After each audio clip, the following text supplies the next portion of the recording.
Welcome to another tutorial. और इसके अंदर हम देखेंगे इस ट्यूटोरियल के अंदर कि हम इंटरनल CSS कैसे क्रिएट करेंगे और उसको किसी भी व्यू या किसी भी एलिमेंट के साथ कैसे अटैच करेंगे।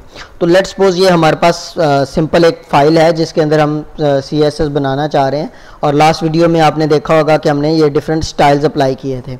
सो मैं इसको फ़िलहाल ख़त्म कर देता हूँ इन स्टाइल्स को, ताकि हम इस प्रॉपर्टी को और इस मैकेनिज़्म को समझ सकें।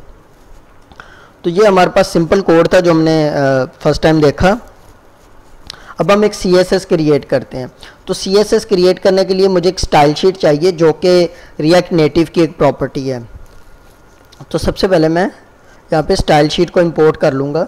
स्टाइल शीट ये मैंने इंपोर्ट कर ली, और यहाँ पे मैं अपना स्टाइल क्रिएट करूँगा। जैसे कांस्टेंट स्टाइल, मैंने अपना स्टाइल का कोई भी नाम लिख सकता हूँ, is equal to style sheet dot create, और इसके अंदर मैंने ये इस तरह। तो ये मेरे पास एक स्टाइल शीट बन चुकी है। अब इस स्टाइल शीट के अंदर मैं डिफरेंट अपनी प्रॉपर्टीज़ बनाऊंगा जो मैं किसी भी चीज़ को असाइन कर सकता हूँ, डिफरेंट रूल्स बना सकता हूँ। जैसे मैं रूल बनाता हूँ पहला, हेडर टेक्स्ट। मैं चाह रहा हूँ कि हेडर टेक्स्ट एक ऐसा रूल है जिसको मैं अप्लाई करूँ, उस पर ये प्रॉपर्टीज़ अप्लाई हों। जैसे जिसको भी मैं हेडर टेक्स्ट असाइन करूँ उसका फ़ॉन्ट साइज़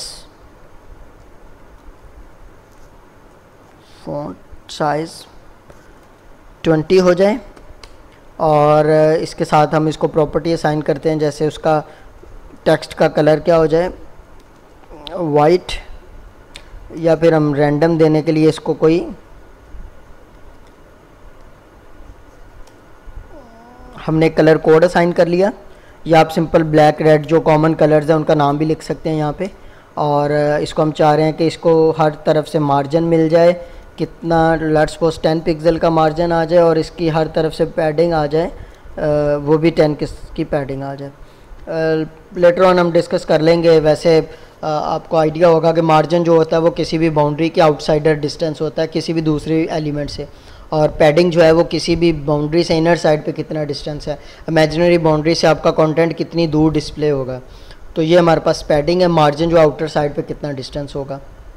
हमने एक हेडर टेक्स्ट रूल बनाया और हमने उसको ये प्रॉपर्टीज़ असाइन कर दी। इसी तरह मैं कहता हूँ अदर टेक्स्ट, मैं कोई भी नाम लिख देता हूँ अदर टेक्स्ट, और इसका मैं एक रूल डिफ़ाइन कर देता हूँ कि मेरे पास अदर टेक्स्ट का रूल क्या है। तो अदर टेक्स्ट का रूल देख लेते हैं। जैसे मैं कहता हूँ कि अदर टेक्स्ट में जो फ़ॉन्ट साइज़ होगा वो 14 पिक्सल होना चाहिए, और उसका जो कलर है वो रेड होना चाहिए,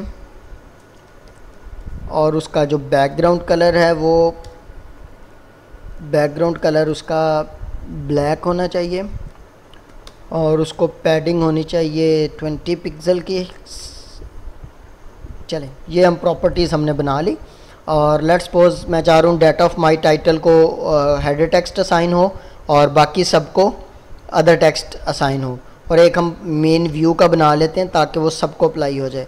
वो हम एक डिफ़ाइन कर लेते हैं मेन व्यू, और इसकी हम प्रॉपर्टीज़ डिफ़ाइन कर लेते हैं। इसको हम सिंपल कहते हैं, और इसमें कॉमा यहाँ पे।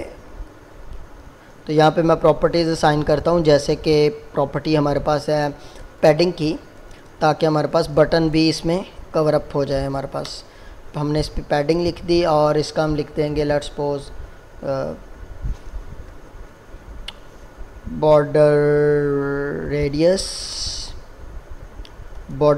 हमने लिख दिया 20, और बॉर्डर की विड्थ डिफ़ाइन कर देते हैं हम बॉर्डर विड्थ हम कहते हैं जी 2 पिक्सल की बॉर्डर विड्थ है।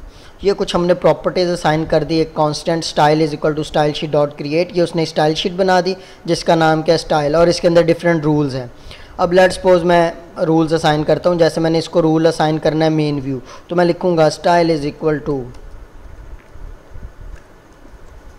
कौन सा स्टाइल, किस स्टाइल शीट में से, स्टाइल्स डॉट कौन सा, मेन व्यू। तो ये मैं सेव करता हूँ।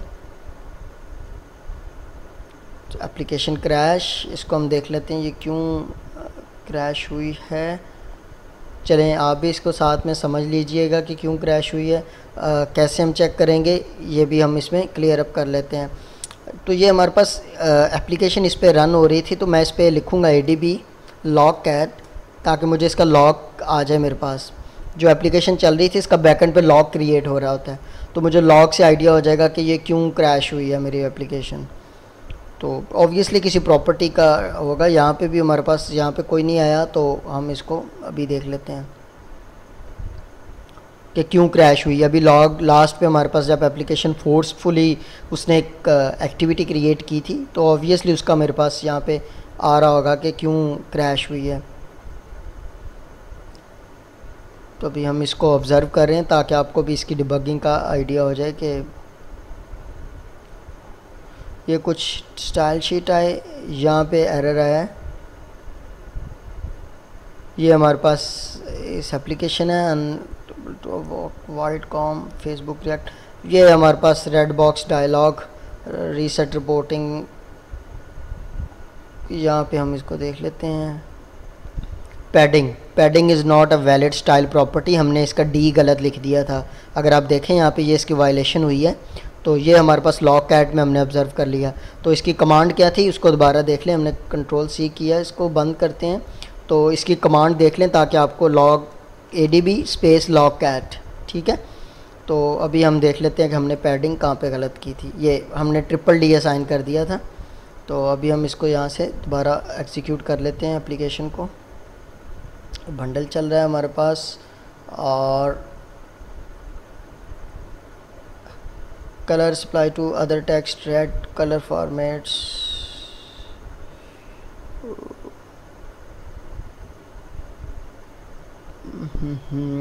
ये हम प्रॉपर्टी कौन सी गलत इसमें असाइन कर रहे हैं। चलें लेट्स सपोज हम इसको रेड असाइन कर लेते हैं दूसरे मैकेनिज्म से।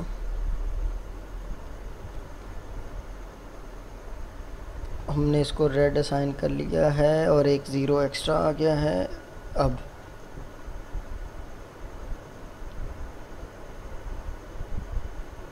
कलर रीलोड, तो ये हमारे पास एप्लीकेशन, इसको देख लेते हैं। अभी स्टिल ब्लैक हमने कहाँ पे असाइन किया है, ये वाला, तो हम इसको ब्लैक असाइन करके देख लेते हैं 6।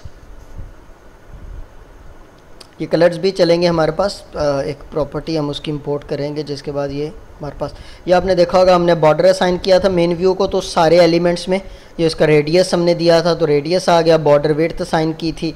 अब अगर हम इसको मार्जिन दे दें हर तरफ से ताकि हमें बॉक्स क्लियरली नज़र आ जाए, तो हमने 20 का मार्जिन दिया। तो मार्जिन देखें, आउटर साइड, इस साइड पे भी 20, इस साइड पे भी 20 का डिस्टेंस, ऊपर भी नीचे। तो ये हमारे पास एक बॉक्स बन गया है। तो हमने पहला स्टाइल अप्लाई कर लिया। अब हम इसको हेडर स्टाइल अप्लाई कर लेते हैं। Style is equal to style dot header text. हमने हेडर टेक्स्ट असाइन किया, तो ये मेरे पास कलर कोड जो मैंने लिखा हुआ था और हेडर दिया हुआ था, ये वहाँ पे कलर आ गया। अब बाकियों को मैं डिफरेंट और स्टाइल दे देता हूँ। जैसे मैं देता हूँ style is equal to style dot other text. तो इसके ऊपर मेरे पास अदर टेक्स्ट आ गया। मैं इस प्रॉपर्टी को अप्लाई कॉपी करता हूँ और सब में कॉपी पेस्ट कर देता हूँ। और ये, तो ये मेरे पास सबके ऊपर प्रॉपर्टीज़ अप्लाई होगी। मैं इनको मार्जिन दे देता हूँ थोड़ा सा, ताकि एक दूसरे से थोड़ा सा डिस्टेंस पे डिस्प्ले हो। तो मैं कहता हूँ मार्जिन टॉप, ताकि वो क्लियरली मुझे नज़र आ जाए। 2 का मैं बेशक मार्जिन दे दूँ तो वो थोड़ा सा इसमें गैप आ जाएगा, ठीक है। तो ये मेरे पास गैप आ गया। अब लेट्स सपोज मैं इसमें से सिर्फ ऊपर वाले की बैकग्राउंड कलर चेंज करना चाह रहा हूँ, तो मैं इसके साथ इसी का मैं कलर चेंज करना चाह रहा हूँ। तो जब मैं इसके ऊपर इनलाइन अप्लाई करूँगा अलॉन्ग विद दिस फाइल, तो सिर्फ वो वाली प्रॉपर्टी रिप्लेस होगी जो ओवरराइड हो रही होगी। तो उसको हम देख लेते हैं कैसे मैकेनिज़्म कौन सा है जिसको हम यूज़ करेंगे। तो सबसे पहले हम इसमें एक और ब्रैकेट, 3 डॉट्स और ये क्लोज,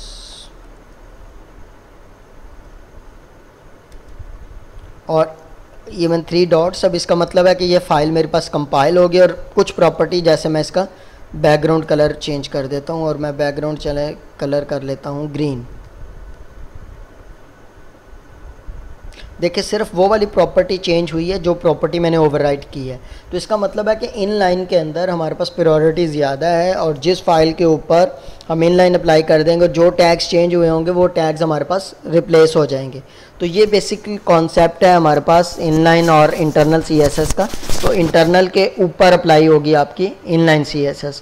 तो ये हम वहाँ पे करते हैं, जिस तरह फॉर एग्जांपल हमने एक स्पेसिफिक रो का टेक्स्ट चेंज करना है। जैसे फॉर एग्जांपल हम एक लिस्ट ऑफ प्रोजेक्ट्स शो कर रहे हैं और हम चाह रहे हैं कि सबका कलर ग्रीन कलर हो और जो प्रोजेक्ट इनकम्प्लीट रह गया था सिर्फ वो रेड कलर में शो हो रहा हो, तो हम उसके अंदर स्पेसिफिकली इनलाइन CSS अप्लाई कर देंगे। और ये इनलाइन CSS रूल बेस भी अप्लाई हो सकती है। स्पेसिफिकली मैं इस पर कोई कंडीशन लगाना चाह रहा हूँ कि अगर स्टेट वेरिएबल के इस फ्ला वेरिएबल की वैल्यू ये है तो बैकग्राउंड कलर ये असाइन हो, एल्स में ये वाला कलर असाइन हो। ठीक है, तो ये दो चीज़ें हमने अभी देख ली हैं जिसके अंदर हमने CSS अप्लाई करना और फाइल के थ्रू CSS को रिप्लेस करना। नेक्स्ट ट्यूटोरियल के अंदर हम देखेंगे कि हम इमेज को कैसे ऐड कर सकते हैं और इमेज को कैसे हम यूज़ करेंगे अपनी प्रोजेक्ट के अंदर। तो यहीं से नेक्स्ट टाइम स्टार्ट करेंगे। Thank you for watching and thank you for supporting. Thank you so much.